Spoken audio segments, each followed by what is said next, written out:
রিতা মুস্কানের সাথে সুর মিলিয়ে বলল, হ্যাঁ হ্যাঁ মামি, আমরা কিছুক্ষণের মধ্যেই চলে যাব। যাওয়ার আগে আপনার হাতে রান্নার টেস্ট করে দেখতে চাই। জলদি রেডি করুন। জিন্নাত সোফা থেকে ঝেড়ে জুড়ে উঠে বলল, হ্যাঁ বড় ভাবি, আসুন আমি আপনাকে সাহায্য করছি। বড় ভাইজান ও তো এখনই এসে পড়বে। রিতার কথায় তাজমহল খুশি হলো, প্রফুল্ল স্বরে বলল, আচ্ছা তোমরা বিশ্রাম নাও, আমি এখনই রান্না বসাচ্ছি। মুস্কান, রিতাকে আগে গেস্ট রুমে নিয়ে যাও, তারপর ফাইজাকে ডেকে তুলো। ফাইজকেও ডেকো, ছেলেটা রাতে কিছু খায়নি। মুস্কান যেন হাত ছেড়ে বাঁচল। উফ, সারা রাত হাঁসফাঁস করে সকালের দিকে ঘুমিয়েছে ফাইজা, তাই এখনো ঘুম ভাঙেনি। সচরাচর দরজা খোলাই থাকে ফাইজার। মুস্কান বা তাজমহল ফজরের নামাজের জন্য ডাকতে আসে। কখনো কখনো তার বাবা আর ফারিসও আসে রাতে বাড়ি ফেরার পর তাকে চকলেট বা অন্য কিছু দিতে। সেই হিসেবে আজও ফাইজার রুমে দরজা খোলা, শুধু একটু ভিড়িয়ে দেওয়া। রিশাদ দরজা ঠেলে ভিতরে ঢুকতেই একটা মিষ্টির সুবাস তার নাকে এসে ঠেকল। রুম অন্ধকার বানিয়ে গায়ে কাঁথা টেনে গুটিসুটি মেরে ঘুমাচ্ছে ফাইজা। রিশাদ পা টিপে ঘুমান্ত ফাইজার কাছে এসে দাঁড়ালো। পড়ার টেবিল থেকে চেয়ারটা টেনে নিঃশব্দে ফাইজার মুখোমুখি বসলো। তীক্ষ্ণ দৃষ্টিতে তাকিয়ে ফিসফিসিয়ে বলল, বাহ, আমার ঘুম হারাম করে নিজে কি সুন্দর আরাম করে ঘুমাচ্ছে, ইচ্ছে করছে। রিশাদ ডানে বামে তাকিয়ে পানি ভর্তি গ্লাস দেখতে পেল। সে হালকা একটু পানি হাতের তালুতে নিয়ে ফাইজার মুখ বরাবর ছুঁড়ে মারল। ধরফড়িয়ে উঠল ফাইজা, ভয়ে চিল্লিয়ে বলল, কে কে? তোমার ভবিষ্যৎ জামাই। রিশাদকে দেখে বড় ধরনের একটা শক খেল ফাইজা। বালিশের পাশ থেকে দ্রুত ওড়নাটা টেনে নিয়ে গায়ে জড়িয়ে বলল, তো তুমি তুমি এখানে কি করছো? রিশাদ দাঁত কিড়মিড়িয়ে বলল, জামাই আদর খেতে এসেছে, জান, খাওয়াবে না? ফাইজা হন্তদন্ত হয়ে বিছানা থেকে নেমে লাইট অন করলো। মস্কারা শোনার সময় নেই এখন, কেউ দেখতে পেলে কেলেঙ্কারি হয়ে যাবে। সে দরজার কাছে গিয়ে উকিঝুঁকি মারতে রিশাদ তার বাহু ধরে টান দিয়ে নিজের বুকে এনে ফেলল। ফাইজা ভীতু চোখে রিশাদের চোখে চোখ রাখতে রিশাদ হিংস্র কণ্ঠে বলল, আমার সাথে যোগাযোগ বন্ধ করেছো কেন তুমি? ফাইজা কাঁপা স্বরে বলল, ফোন নেই। তোমারটা নেই, বাকি সবারটা তো আছে। একটাবার কথা বলে জানাতে পারতে। তেমন সুযোগ হয়ে ওঠেনি। রিশাদ ফাইজাকে আরেকটু শক্ত করে চেপে ধরে বুকের সাথে মিশিয়ে বলল, 6টা দিন হতে চললো তুমি আমার সাথে কোনো প্রকার যোগাযোগ করো না, কথা বলো না। Do you have any idea আমার বুকের ভিতর কি চলছে? ফাইজার নিঃশ্বাস ঘন হয়ে গেল। রিশাদের এত কাছে এসে তার দম বন্ধ হয়ে আসছে, হাত পা অবশ হয়ে যাচ্ছে। ফারিস ঘুম থেকে উঠে ফ্রেশ হয়ে মুস্কানকে ডাকছে। মুস্কান তখন রিতার সাথে গেস্ট রুমে ছিল। ফারিসের গলা শুনে দ্রুত বের হয়ে উপরে যেতে নিয়ে দেখে ফারিস ফাইজার ঘরের দিকে যাচ্ছে। মুস্কানের মাথা ভন ভন করে উঠল। ফারিসকে থামাতে জলদি গিয়ে তার সামনে দাঁড়ালো। ফারিস তখন ফাইজার দরজার অতি নিকটে চলে এসেছে। মুস্কান পুরা দরজা আগলে দাঁড়িয়ে দাঁত কেলিয়ে বলল, আপনি এখানে কি করছেন? ঘুম থেকে কখন উঠেছেন? ফ্রেশ হয়েছেন? ব্রেকফাস্ট করবেন না? একসাথে মুস্কানের এত প্রশ্ন শুনে ফারিসের ভুরু কুঁচকে গেল। সে শান্ত স্বরে বলল, এভাবে দরজা আগলে দাঁড়িয়ে আছো কেন? মুস্কান আমতা আমতা করে বলল, কই দরজা আগলে দাঁড়িয়ে আছি। আমি কি এতটাই মোটা হয়ে গেছি যে আপনি এই দরজা দিয়ে ঢুকতে পারবেন না? দরজার বাইরে থেকে ভাই ভাবির গলা শুনে ফাইজার অস্তিত্ব কেঁপে উঠল। সে দ্রুত রিশাদের বাঁধন থেকে ছুটে ছটফট শুরু করলো। আতঙ্কে বুক কাঁপছে, উপস্থিত বুদ্ধি কাজ করছে না। রিশাদকে যদি ভাইয়া তার রুমে দেখে তাহলে তাণ্ডব বইয়ে দিবে। ভাইজার অস্থিরতা দেখে রিশাদ ধমক দিল, এমন করছো কেন? ফাইজা কেঁপে তাকালো। আমাকে ধমক দেওয়ার সময় এখন তোমার? ভাইয়া দরজার বাইরে, তোমাকে আমার রুমে দেখলে কি হবে ধারণা করতে পারছো? রিশাদ ভাবলেশীন কণ্ঠে বলল, কি আর হবে, ধরে বিয়ে পড়িয়ে দেবে। চলো রোমান্স শুরু করি। তোমার হিটলার ভাই তা দেখে আরো তরবর করে বিয়েটা দিয়ে দিবে। এদিকে ফারিস মুস্কানকে ধমকাচ্ছে, সরো সামনে থেকে, আমাকে ভেতরে যেতে দাও। পুরো দরজা আটকে দাঁড়িয়ে আছো, আবার বলছো মোটা হয়ে গেছো। মুস্কান দুঃখী স্বরে বলল, আপনি আমাকে মোটা বলছেন? ফারিস বিরক্ত হলো, আরে আশ্চর্য তো, আমি কখন তোমায় মোটা বললাম? ফাইজার কোচিং টিচার কল দিচ্ছে। ওর সাথে কথা বলবে। মুস্কান নাক মুখ ফুসিয়ে বিড়বিড় করছে। এই কোচিং টিচার কল দেওয়ার আর সময় পেল না। ফাইজা চারপাশে চোখ ঘুরিয়ে অস্থির হয়ে রিশাদকে লুকানোর জায়গা খুঁজছে। এই তুমি জানালা দিয়ে লাফ দাও। রিশাদ চোখ কপালে তুলে বলল। হোয়াট? ফাইজা নিচের মাথায় নিজে চাপড় মারল। ধুর, কি বলছি। আচ্ছা তুমি খাটের নিচে ঢোকো। রিশাদ আগের থেকে 3 গুণ বিস্ময় নিয়ে বলল। Are you mad? আমি ঢুকবো খাটের নিচে? আচ্ছা ঠিক আছে, তাহলে বাথরুমে যাও। কখনোই না। আমার 1 নাম্বার 2 নাম্বার কোনোটাই পালায়নি, সো আমি বাথরুমে যাব না। ফাইজা জিদ দিয়ে নিজের চুল ছিঁড়তে ইচ্ছে করছে। ও গড, এখন 1 নাম্বার 2 নাম্বার না পেলেও যেতে হবে তোমায়। ভাইয়া এক্ষুনি রুমে ঢুকে যাবে। ভাবি বেশিক্ষণ আটকে রাখতে পারবে না। রিশাদের ভ্রুক্ষেপহীন ভঙ্গিতে জবাব দিল। আটকাতে বলেছে কে? আসতে দাও তোমার ভাইকে, আমি ওকে ভয় পাই না। ফাইজা রিশাদকে ঠেলতে ঠেলতে বাথরুমের দিকে নিয়ে গিয়ে বলল। প্লিজ এই রিকোয়েস্টটা রাখো, আমার বাথরুম একদম নিট অ্যান্ড ক্লিন।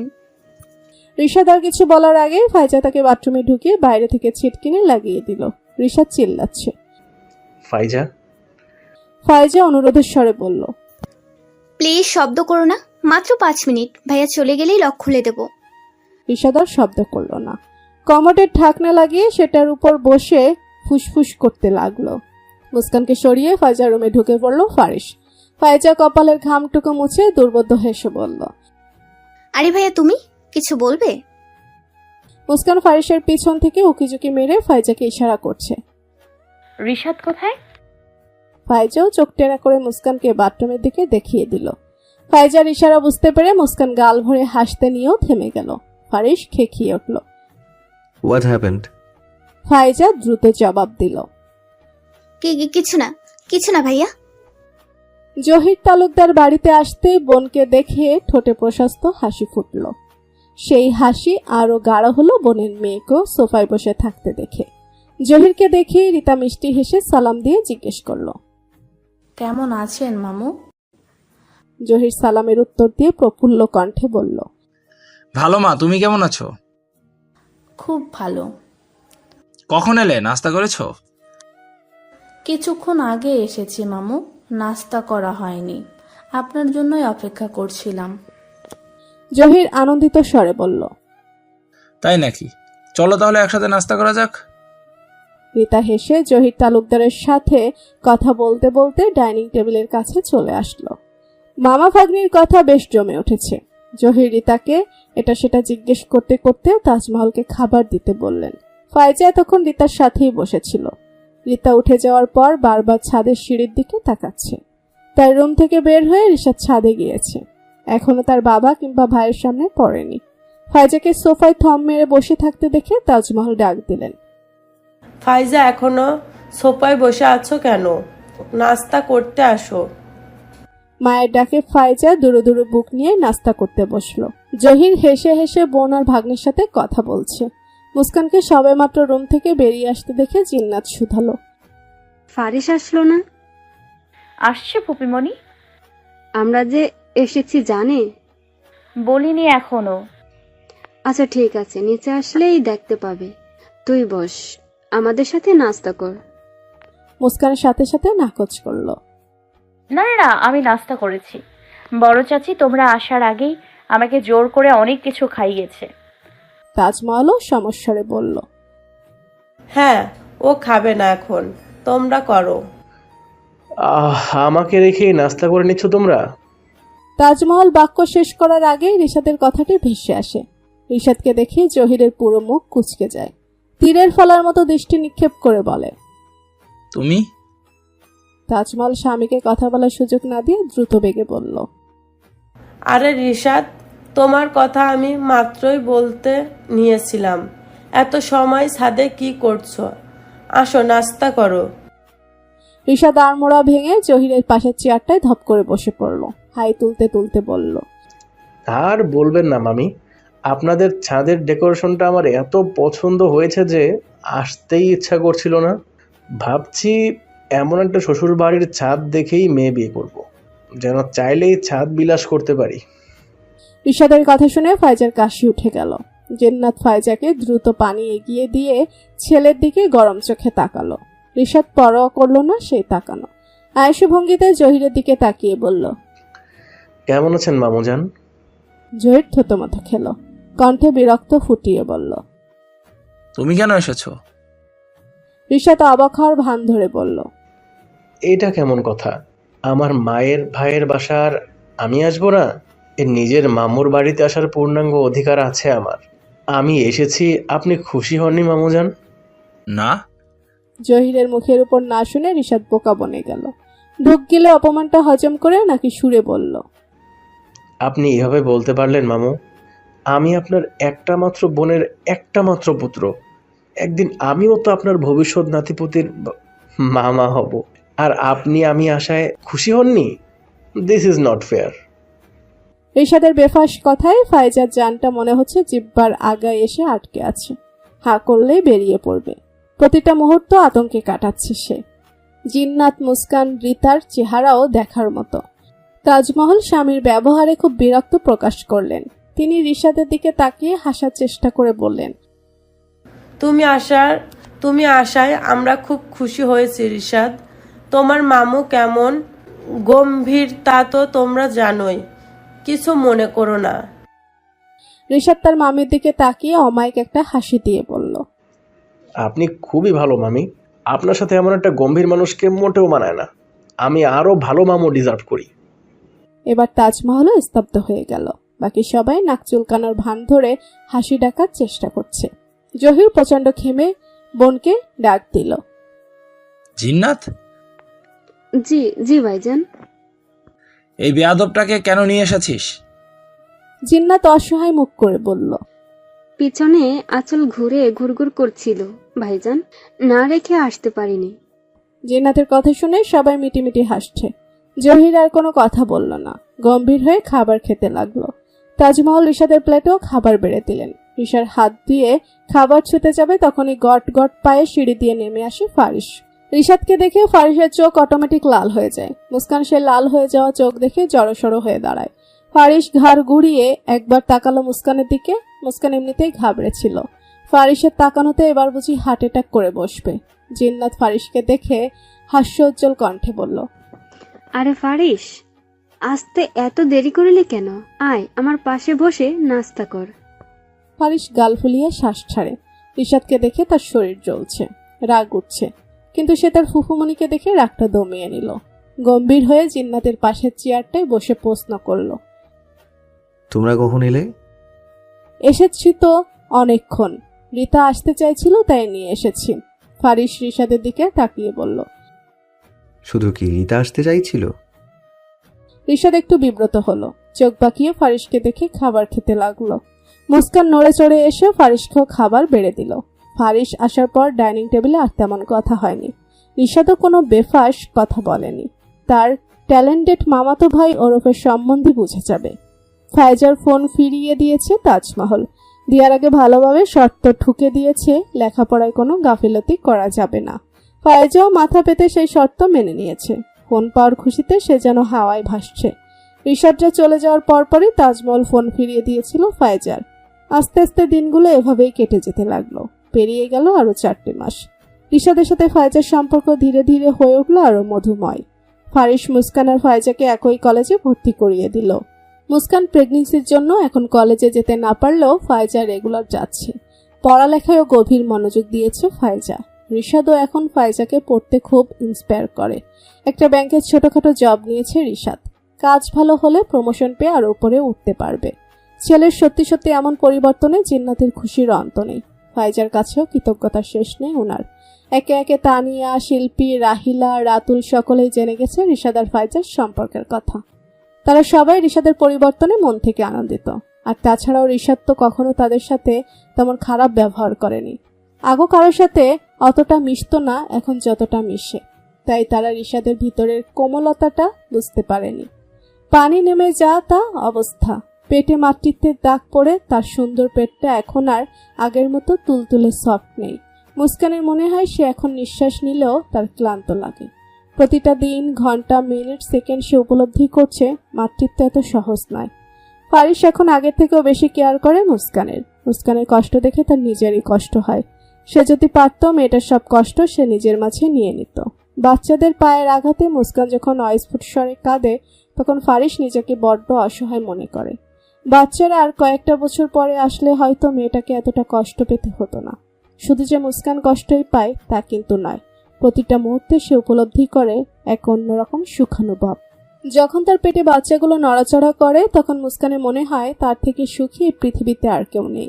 মুস্কান যখনই ভাবে সে মা হবে, তার তুলতুলে বাচ্চা দুটোকে সে আলতো করে বুকে জড়িয়ে ধরবে, কোলে নিবে, নিজের হাতে খাইয়ে দিবে, পোশাক পরিয়ে দিবে, গোসল করিয়ে দিবে, তখন মনে হয় এর থেকে শান্তির আর কিছুই হতে পারে না। খাটে পা ঝুলিয়ে বসে আছে মুস্কান। ফারিস পেছন থেকে তার চুল আশ্রিয়ে দিচ্ছে। প্রেগনেন্সির পর যেন মুস্কানের চুলগুলো আগের থেকে আরো লম্বা হয়েছে। অতটুকু পেটে 2টা বেবি নিয়ে সে নড়তেই পারে না, চুল আশ্রাবে দূরের কথা, শুধু এলোমেলোভাবে খোপা করে রেখে দেয়। ফারিসের জন্য সে চুলগুলো কেটে একটু ছোটও করতে পারে না, দেয় না লোকটা। অসুবিধা দেখালে বলে যে সে নিজে আশ্রিয়ে দিবে। বিছানার চাদর গোছানো, চুল আশ্রানো, মাথায় তেল দিয়ে দেওয়া এসব মেইলি কাজ ফারিস আগে থেকে না জানলেও এখন শিখেছে। স্ত্রীর জন্য শিখতে হয়েছে। তার স্ত্রী তার সন্তানদের জন্য এত কষ্ট করছে, রাতের পর রাত নির্ঘুম কাটাচ্ছে, আর সে এইটুকু করতে পারবে না? আলাবাত পারবে। মুস্কানের চুলে খুব সুন্দর একটা বেনুনি পাকিয়ে বিছানা থেকে নেমে গেল ফারিস। এই বেনুনি করাটা সে ইউটিউব থেকে শিখেছে। প্রথম প্রথম পারত না, খুব বিরক্ত লাগতো, কিন্তু করতে করতে এখন পারে। মাথার লম্বা বেনুনিটা সামনে এনে মৃদু হাসে মুস্কান। তার এত কেয়ার করে লোকটা। লম্বা চুলের বেনুনিটা দুলিয়ে ফারিসকে প্রশ্ন করলো মুস্কান। সোনিয়া আপুর তো শুনলাম কাল বিয়ে, আপনি কি যাবেন না? না। কেন? নানি যান এত করে বললো আপনাকে যেতে, আর আপনি যাবেন না কেন? যাওয়ার ইচ্ছে নেই, তাই যাব না। ওরা তো যাচ্ছে। আপনারা বাবা ছেলে কেন যেতে চাইছেন না বলেন তো? নানি যান তো রাগ করবেন। একজনের অন্তত যাওয়া উচিত। ফারিস অবাক কণ্ঠে জিজ্ঞেস করলো। বাবা যাবে না বলেছে? হ্যাঁ। কেন? সেটা আমি কি করে বলবো? ঘরের সকলকে নিমন্ত্রণ করেছে, অথচ কেউই যেতে চাইছে না। আমার জন্য গতকাল কেউ গায়ে হলুদেও গেল না। আজ বিয়েতে না গেলে সবাই কি ভাববে? ফাইজাকে জোর করে রাজি করিয়েছি। বড় চাচু যাবে না বলে বড় চাচিও গাল ফুলিয়ে বসে আছে। এখন আপনিও না গেলে। মুস্কানকে কথার মাঝে আটকে দিয়ে বলল ফারিস। পাগল হয়েছো? তোমাকে এই অবস্থায় রেখে আমি যাব বিয়ে খেতে? ডেলিভারি ডেট একটা চলে গিয়েছে তোমার। কখন বেবিদের আসার সময় হয় বুঝা দায়। আমি ডক্টরের সাথে কথা বলে রেখেছি, আর 2-1 দিন গেলেই তোমার সিজার করিয়ে ফেলবো। তোমাকে আর বেবিদেরকে নিয়ে আমি কোনো ঝুঁকি নিতে পারবো না, হোক সেটা 1 দিন বা 1 ঘন্টার জন্য। মাকে বলে দিয়েছি যেন দ্রুতই চলে আসেন। মা যতক্ষণ বাড়িতে না থাকবেন আমি 1 মিনিটও তোমার সঙ্গ ছাড়বো না। কিন্তু সোনিয়া আপু যে বারবার বড় চাচির কাছে আবদার করছে আপনাকে নিয়ে যাওয়ার জন্য। ও নাকি শ্বশুর বাড়ি যাওয়ার আগে শেষ একবার আপনাকে দেখে যেত। Shut up. আচমকা ফারিসের ধমকে চুপসে গেল মুস্কান। ফারিস রাগান্বিত হয়ে বলল, কোথাকার কোন সোনিয়া? ওর জন্য এত মাথা ব্যথা কেন তোমার? সত্যি জানতে চাইছো ওই মেয়ে আমাকে কেন দেখতে চাইছে? বুঝতে পারছো না? দিন রাত উত্ত্যক্ত করতো তোমার স্বামীকে। এই দেখো কিসব ছবি, মেসেজ, ভিডিও, ভয়েস পাঠিয়ে আমাকে কনভিন্স করতে চাইছে। ব্লক করেও শান্তি নেই। হুমকি ধুমকি দিলে কয়েকদিন চুপ থাকে, আবার নতুন করে শুরু করে। মুস্কান চোখ বড় বড় করে ফারিসের ফোনের স্ক্রিনে তাকিয়ে আছে। সে তো এই ব্যাপারে কিছুই জানতো না। ছবিগুলো দেখে মুস্কানের সমস্ত শরীর রাগে গমগম করে ওঠে। সে বসা থেকে দাঁড়িয়ে তেজি কণ্ঠে বলে, এই বেহায়া মেয়ে আপনাকে এমন বিরক্ত করতো, আমায় আগে বলেননি কেন? ওর চোখ তুলে আমি আমার বেবিদের ক্রিকেট খেলতে দিব। নির্লজ্জ মেয়ে, আমার হাজবেন্ডের দিকে নজর দেয়া। ফারিস ফুস করে দম ছাড়ে। এই জন্যই বলিনি, জানি তুমি এটা শুনে এমন উত্তেজিত হয়ে পড়বে, যেটা এখন তোমার জন্য মোটেও ঠিক না। মুস্কান এখনো রেগে ফুসফুস করছে। ফারিস মুস্কানকে ধরে পুনরায় খাটে বসিয়ে দিল। মুস্কানের 2 বাহুতে হাত রেখে শান্ত স্বরে বলল, রিল্যাক্স। সোনিয়ার চ্যাপ্টার আমি ক্লোজ করে দিয়েছি। আমার আর রাসেল মামুর যে এটার জন্য কি ঝামেলা পোহাতে হয়েছে তা শুধু আমরাই জানি। থ্যাংক গড এই মেয়েটা অবশেষে বিয়ের পিড়িতে বসতে যাচ্ছে। ফারিস মুস্কানের মুখোমুখি দাঁড়িয়ে মুস্কানকে কথাগুলো বলছিল। আচানক মুস্কান ফারিসের কোমর জড়িয়ে ধরল, অভিমানী সুরে বলল, আপনি শুধু আমার। ফারিস ঠোঁটে প্রশস্ত হাসির রেখা ফুটে ওঠে। সে মুস্কানের মাথায় হাত বুলিয়ে বলল, আমি শুধু তোমার। সোনিয়ার বিয়েতে শুধু জহির আর তাজমহল গিয়েছে। যেহেতু সোনিয়ার বিয়েটা সাপ্তাহিক ছুটির দিন হচ্ছে না, তাই জহির সময় ম্যানেজ করতে না পেরে যেতে নিষেধ করেছিল। ছেলের বেলায় এখন যেতে হয়েছে। একটা দিন নাকি সেই কাজকর্ম সামলে নিতে পারবে। মুস্কানের জোড়াজুড়িতে ফাইজা প্রথমে মামার বাড়ি যেতে রাজি হলেও এখন আর গেল না।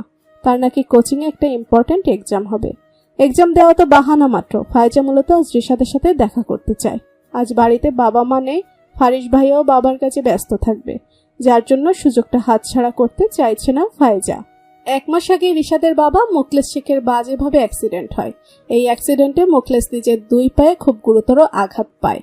মাথায় আর হাতেও পেয়েছে, কিন্তু পায়ের আঘাতটা যেন অনেকটাই বেশি। এতটাই বেশি যে তাকে এখন হুইল চেয়ারে বসে চলাফেরা করতে হয়। পায়ের জন্য এখনো ট্রিটমেন্ট চলছে মোখলেসের। বাবার এই অবস্থার জন্য ফ্যামিলির পুরো দায়িত্ব এখন রিশাদের কাঁধে। বাবার চিকিৎসা থেকে শুরু করে পরিবারে এতগুলো মানুষের ভরণ পোষণ এখন সে বহন করে। কাজের চাপ, পরিবারের চাপ, টেনশন সব মিলিয়ে রিশাদ ক্লান্ত, যার জন্য ইদানিং ফাইজার সাথেও তেমন একটা যোগাযোগ করতে পারে না। ফাইজার সাথে কথা বলাও আগের তুলনায় খুব কমিয়ে দিয়েছে। ফাইজা রিশাদের সমস্যাটা বুঝে, কিন্তু তাও তার ছোট্ট মনে অভিমান বাসা বাঁধে। যে ছেলেটা একসময় রাত দিন তার সাথে কথা বলতো, সে ছেলেটা এখন 5 মিনিটের জন্য তার সাথে ঠিকমতো কথা বলে না। সে ফোন দিলে ব্যস্ততার জন্য রেখে দেয়। দেখা করতে বললে হাজারটা এক্সকিউজ যেন আগে থেকেই রেডি থাকে। আজ ফাইজা জিদ ধরেছে, যে করে হোক রিশাদের সাথে দেখা করবে, যার জন্য সকাল থেকেই ফোন দিয়ে রিশাদকে পাগল করে ফেলেছে। ছুটি নিয়ে 1 ঘন্টার জন্য হলেও যেন তার সাথে দেখা করে রিশাদ। ফাইজার কান্নাকাটির জন্য রিশাদ খুব কষ্টে দুপুরের দিকে সময় ম্যানেজ করে।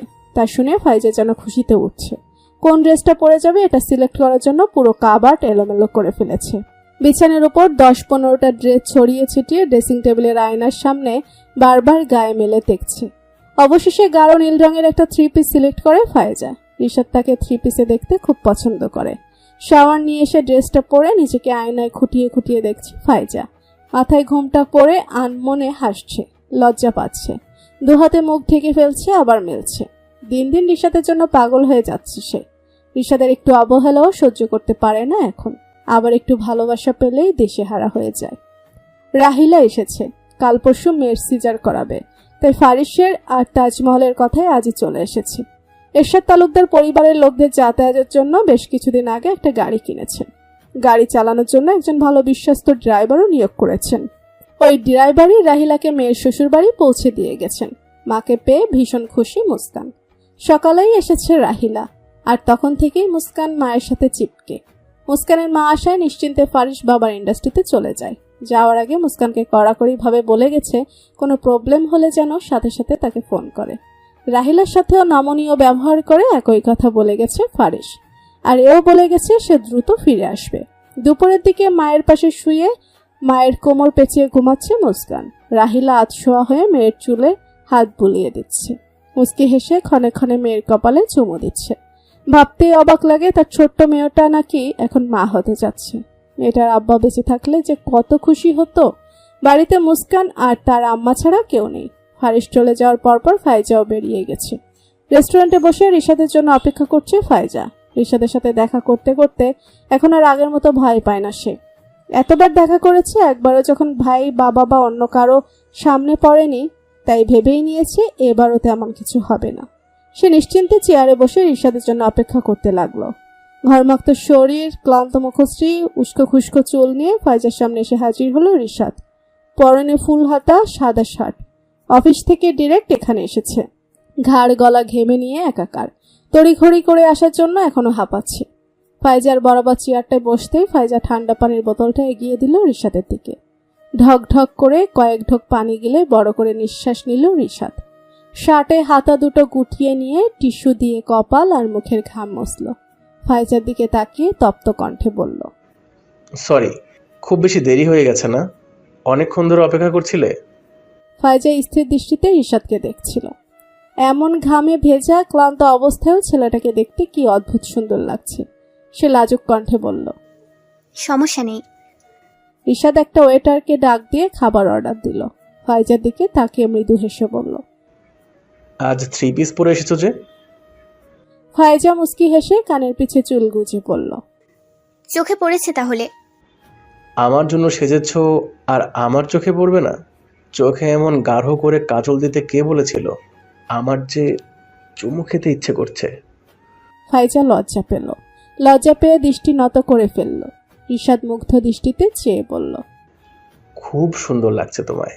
নীল জামাটাতে একদম নীল অপসরী লাগছে। ফাইজা শুকনো কেশে রিশাদের দৃষ্টিতে বিঘ্ন ঘটাতে চেষ্টা করলো, কিন্তু রিশাদ একবার পলকও ফেলেনি। এক দৃষ্টিতে ফাইজার দিকে তাকিয়ে আছে। ওয়েটার খাবার নিয়ে আসলো। রিশাদ নিজের হাতে ফাইজার মুখে খাবার তুলে দিল। পাশাপাশি চলতে থাকলো তাদের দুষ্টু মিষ্টি আলাপচারিতা। মুগ্ধতার মাঝে দুজনের একজনও বুঝতে পারলো না কে একজন দূর থেকে তাদের ছবি তুলছে। কুদ্দুস ফোন করেছে ফারিসকে।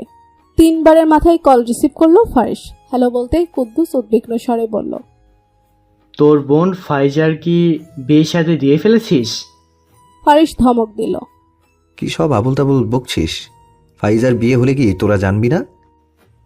তাও ঠিক। আচ্ছা, ফাইজা কোথায়? কেন, ওর তো এখন কোচিংয়ে থাকার কথা। তুই হঠাৎ আমার বোনকে নিয়ে পড়লি কেন? না মানে আসলে আমি তোকে একটা কথা বলতে যাচ্ছিলাম। কথাটা আমি বেশ কয়েকদিন আগেই তোকে বলতে চেয়েছিলাম, কিন্তু বলা হয়নি। অপর পাশে ফারিসের স্বর গমগমে শোনালো, এভাবে ঘুরিয়ে পেঁচিয়ে না বলে কি বলবি সোজাসুজি বলতো, আমার সময় নেই। কুদ্দুস ঠোঁট দুটো ভিজিয়ে বলল, তুই কিভাবে নিবি জানি না, তা বলছি। আই থিঙ্ক তোর বোন ফাইজা কারোর সাথে রিলেশনে আছে। ফারিসের চোয়াল শক্ত হয়ে গেল। তোর এমন মনে হওয়ার কারণ? দেখ ফারিস, আমি বেশ কয়েকদিন ফাইজাকে একটা ছেলের সাথে ঘুরতে ফিরতে দেখেছি। সে এমনভাবে ছেলেটার হাত ধরে ঘুরতেছে যে কেউ দেখলে বলবে তারা রিলেশনে আছে। ইভেন এখনো ফাইজা আমার চোখের সামনে বসে সেই ছেলেটির হাতে খাবার খাচ্ছে। প্রায় 30 মিনিট ধরে আমি ফাইজার পিছনের টেবিলে বসে আছি। সে একবারের জন্য আমাকে খেয়াল করেনি। ছেলেটার প্রতি এতটাই মগ্ন হয়ে আছে। ফারিসের কপালের রগ দপদপ করে ওঠে। আর যাই হোক, বন্ধুর মুখ থেকে ছোট বোনের সম্পর্কে এমন কথা শুনে নিজেকে ঠিক রাখার কথা না। কুদ্দুস তার খুব ঘনিষ্ঠ এবং বিশ্বস্ত বন্ধু। সে কখনো এই ব্যাপারে মজা বা মিথ্যে বলবে না। বন্ধুর কাছ থেকে ছোট বোনের এমন নির্লজ্জ কাজ সম্পর্কে জানাটা বড় ভাই হিসেবে তার জন্য অবশ্যই লজ্জাজনক। যে ভাই নিজের বোনকেই সামলে রাখতে পারে না, সে আর কি পারবে। রাগে রি করতে করতে কুদ্দুসকে প্রশ্ন করলো ফারিস, ফাইজা সত্যি এখন তোর সামনে বসে আছে? হ্যাঁ দোস্ত, ট্রাস্ট মি। আমাকে ছবি পাঠাতে পারবি? আলবাত পারবো। তুই বলার আগেই আমি 3-4টা ছবি ক্লিক করে রেখেছি, এক্ষুনি পাঠাচ্ছি। কুদ্দুস ফোন রেখে দ্রুত ফারিসকে ফটো সেন্ড করলো। ফোনে টিং টিং শব্দ হতেই ফারিস হোয়াটসঅ্যাপে ঢুকলো। একটা পিকে ক্লিক করতেই যা দেখলো তার পায়ের নিচে জমিন সরে গেল যেন। মাথার রক্ত গরম হয়ে গেল তরাক। কম্পিত হাতে একের পর এক পিক দেখতে লাগলো সে। রাগে তীর করে কাঁপছে সমস্ত শরীর। তার বিশ্বাস করতে কষ্ট হচ্ছে তার বোন রিশাদের সাথে রিলেশনে আছে। রক্তিম চোখ নিয়ে ফাইজাকে ফোন করলো ফারিস। একবার ফোন করতেই কল রিসিভ করলো ফাইজা। আগে ইচ্ছাকৃত ফোন না তুলে যেই ভুল করেছিল সেই ভুলটা এখন আর করলো না। একবার কল আসতেই সাহস করে রিসিভ করে ফেললো। আস্তে করে হ্যালো ভাইয়া। বলতেই ফারিসের শান্ত অথচ উত্তাপ কণ্ঠস্বর শুনতে পেল। তুই এখন কোথায়? বাক্যটি শুনে কেঁপে উঠল ফায়জা। ঢুক গিলে বলল, আমি তো এখন কোচিংয়ে ভাইয়া। কেন, কোনো দরকার? বোনের মিথ্যে শুনে দাঁতে দাঁত খিচে রাগ নিয়ন্ত্রণের চেষ্টা করলো ফারিস। রাশভারী স্বরে বলল, বাসায় কখন আসবি?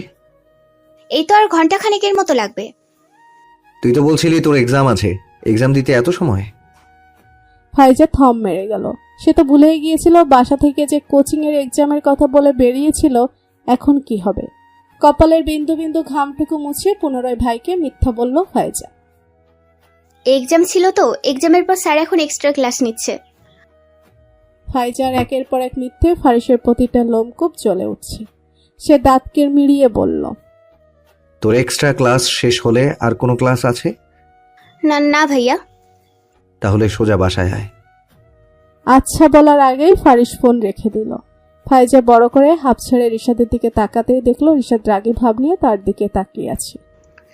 এতগুলো মিথ্যে বলার কোনো প্রয়োজন ছিল না। একদিন না একদিন তোমার ভাই এটা জানতোই, তাই ভালো ছিল এখনই সত্যিটা বলে দেওয়া। পাগল নাকি? ভাইয়াকে সব জানিয়ে দিতে বলছো তুমি? কেয়ামত বাঁধিয়ে দেবে।